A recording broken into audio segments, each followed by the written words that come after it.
सुप्रभातम मित्रों, वंदन और आप सभी का अभिनंदन है। मित्रों, वर्तमान समय में हमारे लोगों के मन में एक बात तो विशेष रूप से आती है कि मनुष्य की एक जाति है अथवा मनुष्य की अनेक जाति है। ईश्वर एक है अथवा ईश्वर अनेक है। इस बात पर शास्त्रों में तमाम प्रकार से हमारे ऋषियों ने, महर्षियों ने, वेत्ताओं ने, वेदों ने अपने अपने विचार व्यक्त किए हैं। मित्रों, जहाँ तक दर्शन का विषय है, दर्शन हमेशा कहता है कि ब्रह्म एक है और वह ब्रह्म ही अपनी माया की शक्ति के द्वारा समस्त संसार को संचालित कर रहा है। मित्रों, जैसा कि हम जानते हैं और हमारे धर्मशास्त्र वीरों ने भी इस बात का समाधान किया है। भृगु स्मृतिकार महर्षि भृगु जी लिखते हैं अपनी स्मृति में, ईश्वर जगतामेकः, संसार का ईश्वर एक है, सर्वे जीवाः तदर्भकाः, और जितने भी प्राणी समुदाय हैं, जितने भी जीव हैं, ये सारे के सारे जीव उसी ईश्वर के ही बच्चे हैं, अर्भक हैं। तत्प्रेमैवैश्वरे भक्ति ही कुर्यादन्योन्य मित्रता। इसलिए हम सभी मनुष्यों को चाहिए कि उस ईश्वर के प्रति, उस परमेश्वर के प्रति, परमात्मा के प्रति हम लोग प्रेम से उसके पूर्वक को भक्ति को करें और एक दूसरे प्राणी से मैत्री भाव से व्यवहार करें। बहुत ही अच्छी बात है अगर हम और हमारे मनुष्यों के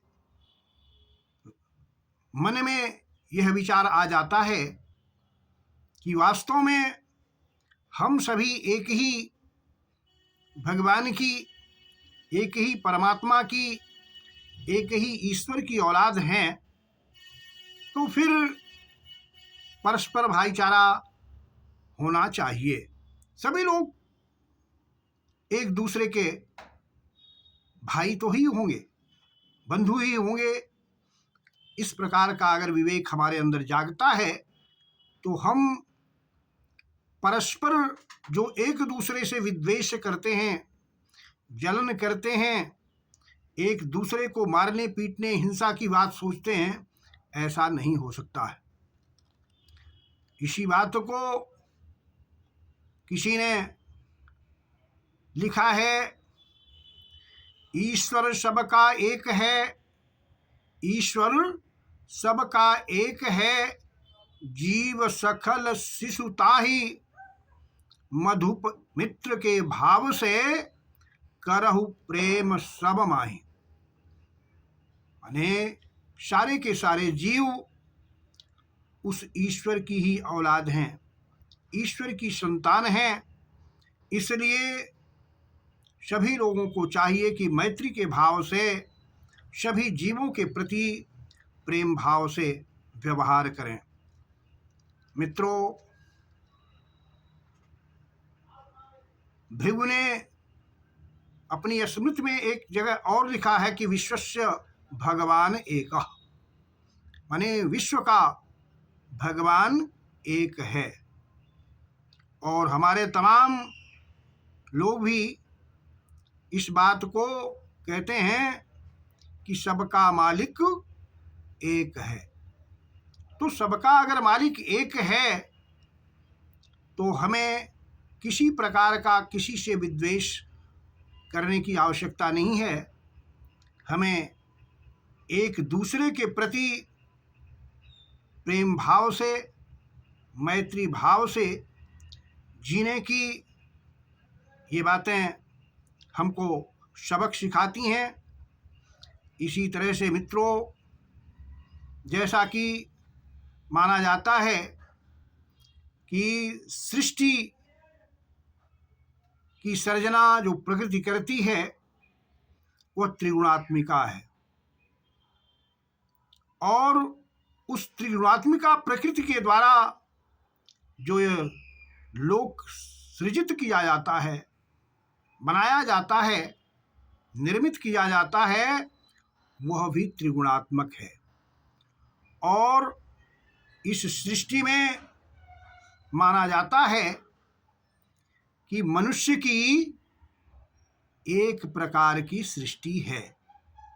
जैसा कि ईश्वर कृष्ण ने सांख्य कारिका में लिखा है, मानवश्चैकविधः, अर्थात तो मनुष्य की सृष्टि एक प्रकार की है, अनेक प्रकार की नहीं। मित्रों, प्रत्येक मनुष्य में, जो भी मनुष्य है उसके अंदर अहिंसा, सत्य, अस्तेय, ब्रह्मचर्य, अपरिग्रह, धी, विद्या, सत्य और अक्रोध, ये 10 धर्म विद्यमान होते हैं सभी मनुष्यों के अंदर। इसीलिए कहा गया है दशकम धर्म लक्षणम, दशकम अहिंसा, सत्यमस्तेय, ब्रह्मचर्य, परिग्रह, ये सभी 10 जो धर्म के लक्षण बताए गए हैं, ये लक्षण जितने भी सात्विक मनुष्य हैं, सात्विक विवेक वाले, बुद्धि वाले लोग हैं, उनके अंदर ये 10 सात्विक धर्म विद्यमान होते हैं। और इनसे विपरीत जो भी तमोगुणी लोग हैं, उनके अंदर हिंसा, असत्य, चोरी करना, क्रोध करना, ये सब मनुष्यों के अंदर विद्यमान होते हैं, जो तमोगुणी या रजोगुणी होते हैं।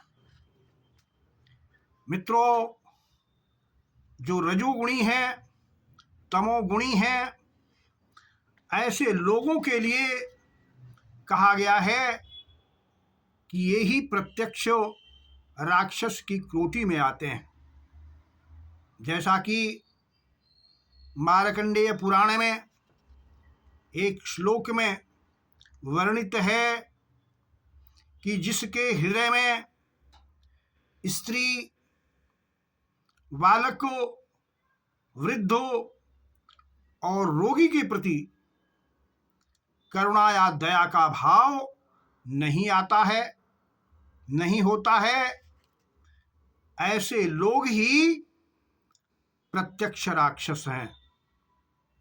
मित्रों, राक्षस कोई, उसकी कोई जाति नहीं है, न तो उसके 10-20 हाथ मुंह पांव होते हैं, बल्कि हमारे मनुष्यों के मध्य में ही इस प्रकार के तमोगुणी लोग ही राक्षस कोट में हैं, धनुष की कोट में आते हैं।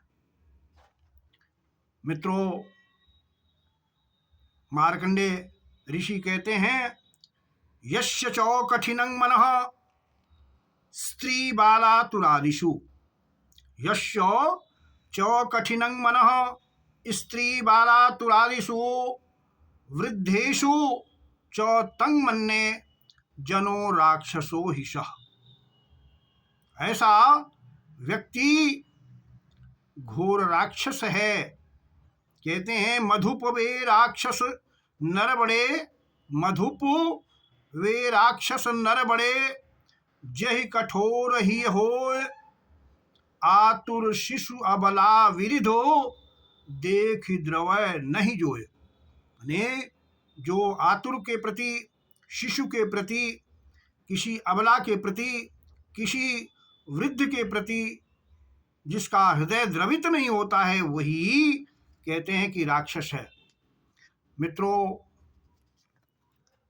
कहते हैं कि मनुष्य की एक ही जाति है, मनुष्य की एक ही जाति है।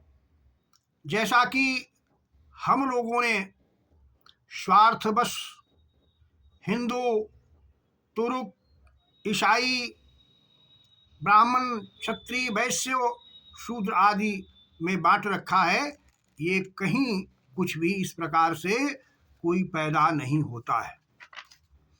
महर्षि भृगु ने अपनी स्मृति में बारंबार इस बात की चेतावनी दी है कि ये चातुर्वर्ण जो कल्पित किए गए हैं, बनाए गए हैं, वो केवल व्यक्ति के तत्त कर्मों के अनुसार हैं। माने कर्मानुसार ही यह व्यवस्था दी गई है। वह ईश्वर के यहाँ से ब्राह्मण, क्षत्रिय, वैश्य, शूद्र आदि के रूप में कोई उत्पन्न नहीं होता है। मित्रों, कहते हैं कि विविध धर्म भाषा विविध, विविध धर्म भाषा विविध, रंग रूप बहुभेद, मधुप मनुज की जाति में होत एक संवेद। मधुप मनुज की जाति में होत एक संवेद, अर्थात जितने भी मनुष्य हैं, सभी मनुष्यों के भीतर करुणा, दया, सत्य, अहिंसा आदि के प्रति बराबर संवेदनाएं एक ही प्रकार की हुआ करती हैं। चाहे वो हिंदुस्तान का हो, चाहे चाइना का हो, चाहे अमेरिका का हो, चाहे अफ्रीका का हो, हर व्यक्ति के अंदर एक ही प्रकार के भाव होते हैं। ये केवल उसके सात्विक,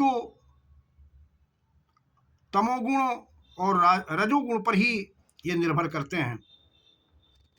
सत्य, अहिंसा, धी, दया, अपरिग्रह, ब्रह्मचर्य, मधुप, अक्रोध, अस्तेय, अरु, धर्म, प्रेम, अस्थैर्य। मित्रों, ये सभी हर मनुष्यों में ये 10 धर्म विद्यमान होते हैं, चाहे वो संसार का कहीं का भी रहने वाला व्यक्ति हो। इसलिए मेरे मित्रों, आपसे निवेदन है, आपको हमें भी ध्यान रखना चाहिए कि हम सभी को तुच्छ जातिगत धर्म की भावना से ऊपर उठ करके परस्पर एक दूसरे के प्रति, एक दूसरे व्यक्ति के प्रति हमें मैत्री भाव से सद्व्यवहार करना चाहिए। एक दूसरे के साथ अच्छे व्यवहार से जीना चाहिए, उठना बैठना चाहिए, किसी से वैर आदि नहीं करना चाहिए और नीच ऊंच की भावना से हमें दूर रहना चाहिए। अगर ऐसा होता है तो हमारे भारत का उत्थान होगा। और अगर हम जातिगत दुर्भावनाओं में उलझ करके इस प्रकार से एक दूसरे से ऊंच नीच की भावना से ग्रसित होकर के व्यवहार करेंगे तो आपसी द्वंद्व बढ़ेगा। इसीलिए महर्षि भृगु ने कहा है कि ये जन्मजाति व्यवस्था ही सभी प्रकार के अनर्थों का मूल कारण है। इसलिए इस जन्मजाति व्यवस्था को त्यागें और मनुष्यों की एक जाति है, हम सभी का ईश्वर एक ही है, इस प्रकार के विचार से व्यवहार करें, तभी सभी का जीवन सार्थक होगा, देश भी उन्नति को प्राप्त होगा, अन्यथा देश में विद्वेष होगा। इन्हीं शब्दों के साथ जय हिंद, जय भारत।